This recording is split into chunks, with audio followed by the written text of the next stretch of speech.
Bonjour Thierry Clair, vous êtes conservateur en chef des bibliothèques, chef du bureau de la lecture publique au ministère de la Culture. On va parler de la nuit de la lecture. Vous trouvez qu'on ne lit pas assez aujourd'hui? Oui, je pense que vraiment il faut des manifestations, de l'événementiel, que le livre soit plus présent à la télé, à l'audiovisuel public. Ouais. Davantage d'émissions littéraires, davantage finalement de plaisir, de donner envie de lire. Tout à fait, parce qu'on voit qu'il y a une partie de nos concitoyens qui ne pensent pas à lire, alors que le livre, c'est la lecture, c'est la sociabilité, c'est des lectures à haute voix qu'on peut partager, des coups de cœur qui sont vraiment intéressants à échanger, à partager. C'est ce que vous allez faire. Alors je disais la nuit de la lecture, donc c'est samedi, demain, et ça veut dire que ça va être partout dans le monde. Tout à fait. On va faire quoi? Il y a 4 ans, quand Audrey Azoulay, ministre de la Culture, a lancé l'événement, on ne savait pas que ça allait prendre une telle ampleur. Aujourd'hui, c'est des événements en Europe, à l'international, qui promeut le plaisir, la découverte de la lecture, de son imaginaire, de ses capacités de construction de l'individu et de partage. Oui, alors évidemment, au Québec, il y aura 27 établissements québécois qui vont y participer, au Kazakhstan, en Grèce. Qu'est-ce qui va se passer à l'international? Est-ce qu'on peut donner des exemples de ce qui va avoir lieu là? Très concrètement, on va à la fois avoir des événements effectivement à l'international, dans les lycées français, avec effectivement des escape games, des jeux, des ateliers d'écriture, des lectures d'auteurs, des rencontres avec les auteurs, puisque au cœur de la nuit de la lecture, c'est la rencontre avec les créateurs, ceux qui incarnent au quotidien la création littéraire. On aura également des librairies francophones à l'international qui sont très impliquées, qui vont faire découvrir la qualité des rentrées littéraires francophones. Donc on a vraiment toute une palette en fait d'événements qui viennent des institutions. On part des institutions pour donner à voir la vitalité du secteur du livre et de la lecture. Donc partout dans le monde, aller vivre cette nuit de la lecture. J'allais dire, dans des endroits parfois inattendus. Alors vous avez dit l'UNESCO, ça paraît un peu normal, mais par exemple dans les prisons. Oui, dans les prisons, les hôpitaux, au plus près en fait des personnes qui souhaitent avoir un accès à la lecture, on va permettre effectivement cette médiation. Donc ça va être vraiment des auteurs engagés, des bibliothécaires, des libraires qui vont aller au plus près en fait des habitants, qui vont ouvrir les portes en fait de leurs institutions. Alors les bibliothèques sont ouvertes, mais là c'est donné à voir effectivement les bibliothèques sous un autre angle. Il y aura à la fois des bibliothèques de lecture publique, des librairies, mais aussi des musées qui s'investissent. Également, on a donc des hôpitaux, des prisons. Et on aura également des bibliothèques patrimoniales, la bibliothèque de la Sorbonne, la bibliothèque de l'École des Mines à Paris, des lieux absolument formidables, la bibliothèque Mazarine, des lieux magnifiques, à l'Institut de France, qui vont ouvrir leurs portes parce que c'est le souhait effectivement de faire partager ce plaisir de la lecture. Pourquoi? Parce que ce plaisir-là, il faut créer des événements comme ça pour donner envie de rentrer, d'aller à l'intérieur. Parce que là, on dit c'est accessible, mais ça devrait l'être tout le temps. Ces lieux devraient être tout le temps accessibles à tout le monde. Il nous semble qu'il faut vraiment promouvoir en fait cette lecture. On sait qu'une partie de la population pense que c'est pas pour eux, comme dit Eric Orsena. Pour nous, on a une conviction forte que c'est pour tout le monde et que tout le monde, à un moment ou à un autre, doit venir en bibliothèque. On sait aujourd'hui qu'on gagne des parts de fréquentation en bibliothèque. Aujourd'hui, 40% de la population dit qu'elle vient en bibliothèque. On voudrait tendre à 100%. Et des événements comme la nuit de la lecture sont des opportunités, des invitations à venir en bibliothèque, en librairie, dans les centres culturels qui vont se mobiliser pour rencontrer des auteurs et pour découvrir le plaisir de lire. Oui, parce que tout ça doit être gratuit.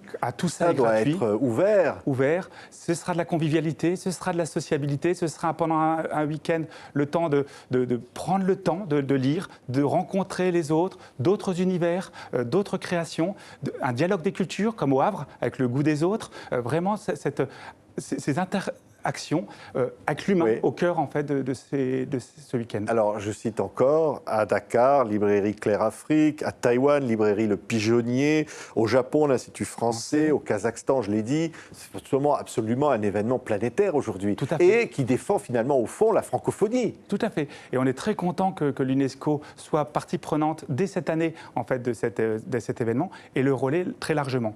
L'Institut français le fait également. On a vraiment beaucoup de relais en région et chaque fois qu'on dialogue avec des collègues à l'international, ils nous disent tout l'intérêt de trouver un temps dans l'année pour mettre en valeur la vitalité du livre et de la lecture qui parle toujours à nos concitoyens. Oui, parce qu'au fond, on lit moins aujourd'hui.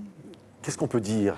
Les grands lecteurs ont tendance à marquer le pas Et C'est-à-dire les grands lecteurs, c'est quoi? On est grand lecteur à partir de combien de C'est ceux livres? qui lisent 20, 30 livres par an de littérature. Et là, puisqu'on est tous lecteurs, en fait, tous les jours, On est lit la lecteur, presse. on lit une affiche dans C'est la ça. rue ou on lit Là, quand un on parle de journal. grands lecteurs, ce sont ceux qui lisent la littérature. Et notre conviction, c'est qu'il faut qu'il y ait davantage, en fait, de lecteurs de tout niveau, de toute sensibilité, la littérature sur toutes ses formes. Et donc, c'est notamment ce qui sera célébré à l'hôtel de Massa, en partenariat avec l'Observatoire. C'est qu'on réunira effectivement tous ceux qui veulent découvrir la lecture lors d'un marathon de lecture. Oui, parce que la lecture, ça peut être des bandes dessinées, ça peut être un journal. C'est exactement ça. Tout à fait autre chose. C'est-à-dire qu'au fond, le plaisir de lire, dans un pays où finalement ce plaisir peut-être peut disparaître face aux réseaux sociaux, face à Internet, face à tout ça.